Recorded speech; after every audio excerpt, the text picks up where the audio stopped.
what separates Israel, the United States, and other democracies when it comes to incredibly difficult situations like this, is our respect for international law and, as appropriate, the laws of war. We know that Israel will take all of the precautions that it can, just as we would. And again, that's what separates us from Hamas. How can Mr. Blinken believe that, if he does? Or how can he say it with a straight face, whether he believes it or not? We have seen a progression during the last 8 months in credibility collapse. Israel has zero credibility now. The minute their spokespeople open their mouth, everybody dismisses it as lies and excuses, and nobody believes it. And we're doing the same thing to ourselves. I mean, I thought Admiral Kirby was bad enough. Militarily speaking, Hamas is in no position to conduct another attack like October 7th. Now, we're also not saying that Hamas has been wiped off the face of the map. We've not said that Hamas has no military capabilities. We've not said that they don't still represent a viable threat to the Israeli people. Of course they do. But they don't have the military capabilities to do what they did on the 7th of October. And so from a military perspective only, George, as President Biden said, the Israelis have accomplished most of their goals in Gaza. Blinken, that statement just is amazingly obtuse, insensitive. And ironically, the one thing he was right about in there, he said, this does separate us from everybody else. Only this is not quite the one he meant, but it's what you just described there. It's humiliating for us. And I just can't imagine how this is not causing us harm everywhere, whether it's, Russia, Ukraine, China, Taiwan issues, elsewhere in the Middle East, anywhere else you want to talk about. I mean, our credibility is absolutely in the toilet. We have great credibility in terms of our ability to deploy lethal force. We have close to zero credibility in terms of keeping our word, honestly describing circumstances, adhering to the principles we proclaim.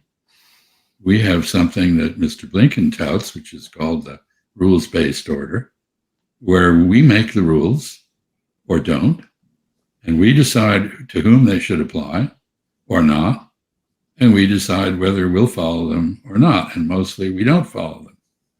And this is the definition of tyranny, not the rule of law. How he can claim that with a straight face is quite beyond me. And let me ask you, Mr. Ambassador, what in your view is the potential cost to doing this? Because it seems, as you said, there's a progression. This is not a status quo situation. It's getting worse.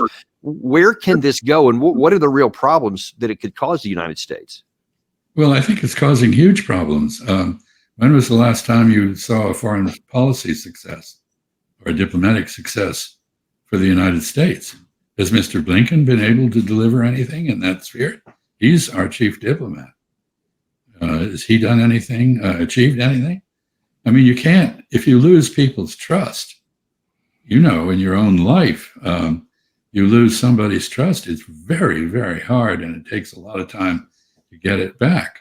And if you just keep digging the hole deeper and doubling down on your deceit, you don't make any progress in reacquiring trust. You lose more.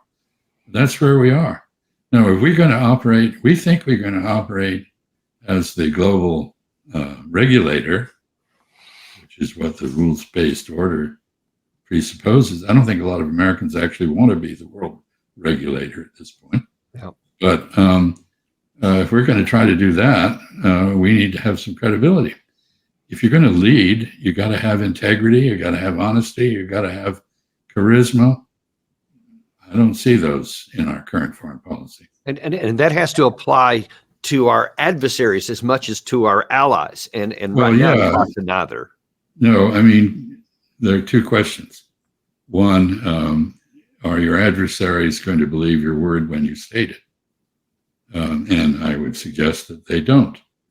And the second is, are your troops going to follow you up the hill when you charge it? Because they believe you know what you're doing and you've spoken honestly to them about the risk.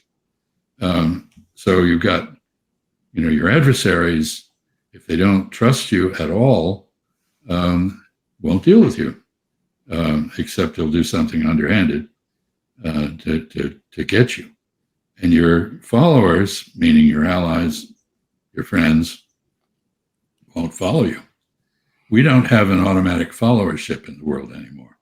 We once did. People looked at our country and they saw a country that was founded on aspirations for a more perfect society, a more just society. And you saw a country that had dealt historically with a lot of terrible blemishes on our character: slavery, segregation, racism of one sort or another. We're not perfect by any means, but we've made progress. And now we've thrown all that reputational benefit away. We have engaged in torture. We have established places like Guantanamo, which are a symbol of international injustice, the absence of due process, and the victimization of people who have there's no real evidence they ever did anything. And we have murdered people, assassinated people, even American citizens, and Iranian generals, and so forth and so on. And we have supplied the perpetrators of genocide with the weapons they need to kill enormous numbers of people and wipe them out. And what kind of reputation does that give us? And then you add to that the point you made, that the administration continues to say, well, this is a red line, that's a red line, and then they retreat behind them. We've done that in Ukraine. We've said, we won't do this, we won't do that, and then we do it.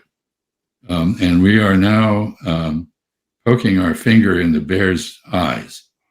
And we're coming very close, although Mr. Putin has now said explicitly he's not going to use nuclear weapons at this stage of our contest. Instead, he's going to arm our enemies against us.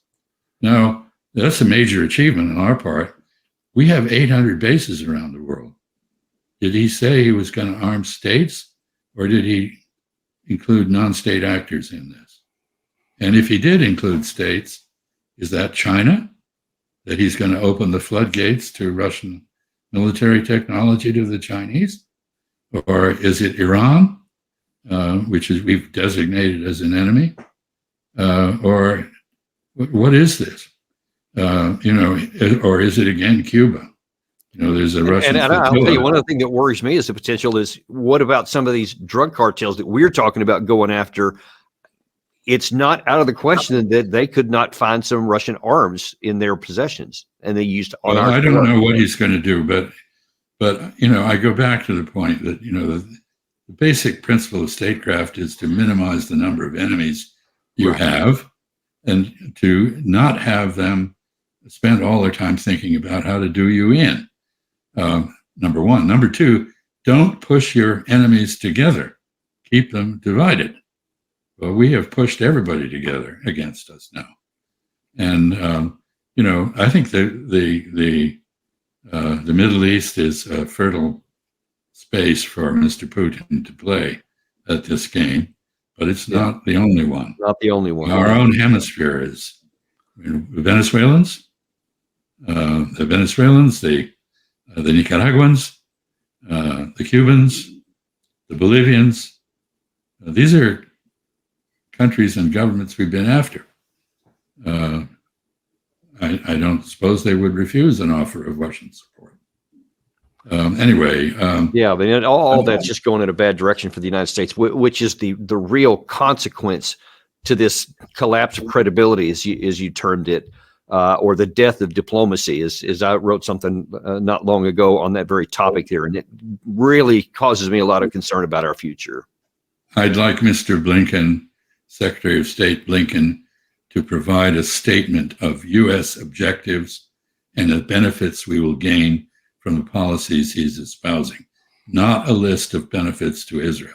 Right. And the two may be similar in some respects, but Israel is a foreign country with foreign interests, foreign circumstances, and its own capacity to defy the United States on repeated occasions and chart its own course. And we just apparently are along for the ride in Mr. Blinken's perception. That's not good enough. It's America not. first is not a bad idea, and it should be the basic idea for our diplomacy, in my view. It should be that way for it pretty much is that way for every country on the planet, that they work on their needs first and then do elsewhere if it benefits them, but not to avoid taking care of their own country with their own assets and basically subordinating themselves to other foreign governments. And that seems to be the standard diplomacy in America today. Too right.